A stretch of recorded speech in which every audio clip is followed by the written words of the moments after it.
Well, good afternoon, good morning, whenever you might be watching this. My beloved friends who watch whenever you do, I want to say welcome. And I want to remind you today how infinitely precious and unconditionally loved you are for the gift you are right now, that you are truly a gift. This morning, as I was taking my shower, as is often my case, I was listening to music. And as I was listening to music, Christina Perri's song, Human, with the chorus, I'm Only Human, came on.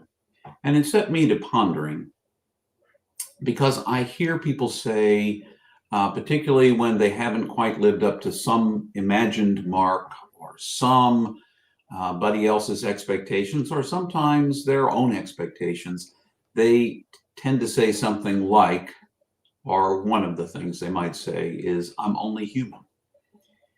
And it kind of denigrates what it means to be human. We forget that this being human is a gift. And if you are a person of spirit, a person of faith, you believe that actually the infinite mystery of the universe, God, if you will, made you to be this being, the way you are right now, who you are at the core of your being. And no matter the frustrations or chaos you might be living through in the midst of everything else, you are a gift. And being human as you are, with all its frailties and limitations, as well as its triumphs and graces and opportunities to take risks and give ourselves away, all of that is rolled up into this beauty of being human.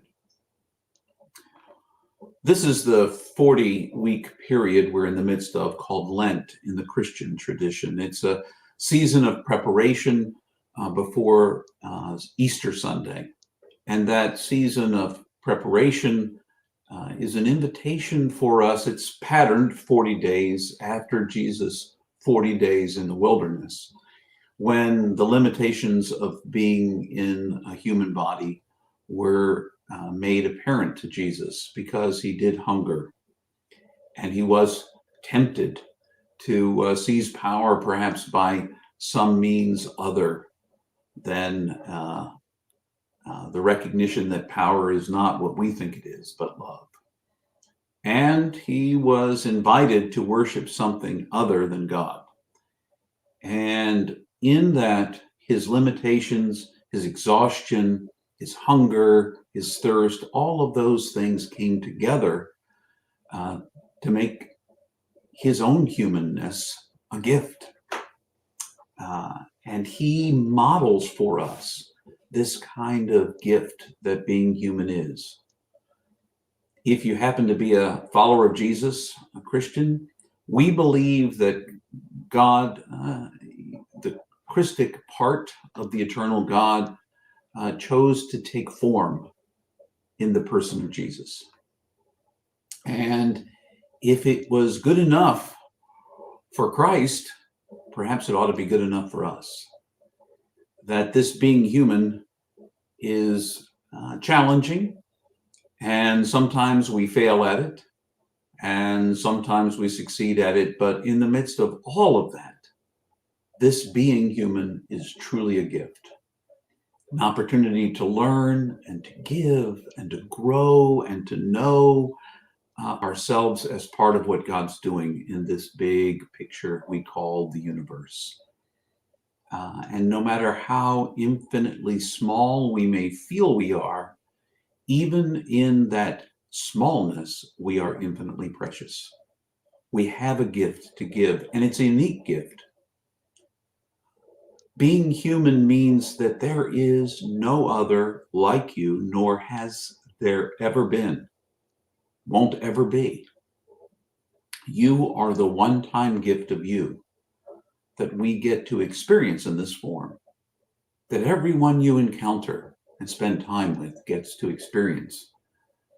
Uh, so I want to encourage you, the next time you find yourself tempted to say, well, I'm only human, oftentimes because unrealistic expectations have been placed on you, as particularly in Western society it is, the idea that we work 12, 14, 20 hours a day, sleep a little bit, and then start again tomorrow is truly a fallacy, a mistake, and is false, blatantly so.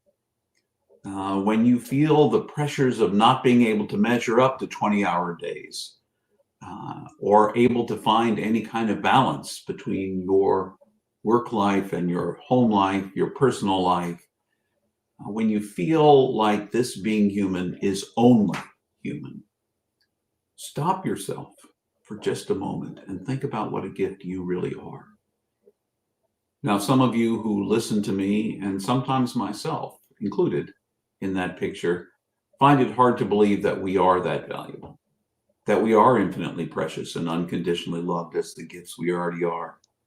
And yet, I want you to catch yourself with negative self-talk, with self-deprecating humor when you think you're less than, because you can't be less than you, because you are you. And there's no comparing you to anybody else other than our common humanity and a similar chemical composition. The truth is, the way consciousness in this universe rises up in you is unique to you. So celebrate that. Be thankful that you're human, that you get to be human, that you get to make choices with your life, that our animal siblings in the world are more driven by instinct. We have instincts too, but we also get to make more conscious choices about what we do. So be aware of the gift of your humanness. Be aware and thankful for the gift of your humanness.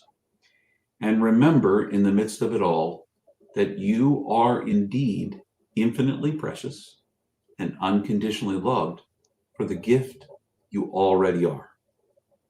Thanks for coming to be with me today as you continue this journey of life. Remember the gift that you are, the infinitely precious one, and find ways to give that love, that risk, that unique self expression in the world. So all the best to you in this challenging and chaotic world in which we live at times, and this beautiful, eclectic life and tapestry that life is. Celebrate it. Until the next time.